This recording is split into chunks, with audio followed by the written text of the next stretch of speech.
Welcome to Not Milk Never Milk. Subscribe if you're lactose intolerant. You start by selecting starchy potatoes like russet because they crisp best. Once chosen, slice uniformly to about 1/8 thickness using a mandolin or steady knife. Uniformity equals even cooking.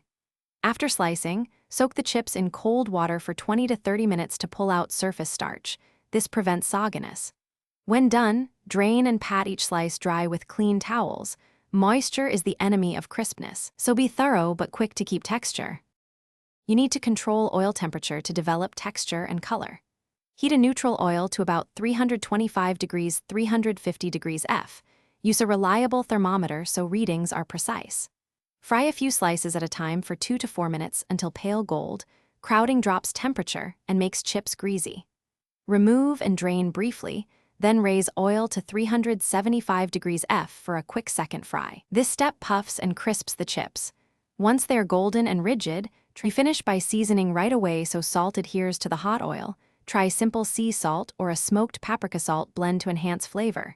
Make sure chips cool completely on a rack if left piled. Steam softens them, then store airtight once cool to keep crisp. If chips turn soggy, reheat oil to 375 degrees F and refry for 30 to 60 seconds, then blot on paper towels. This often restores crunch. Finally, taste and adjust seasoning before serving. Thanks for watching. If this was helpful, leave a like and consider subscribing. See you next time.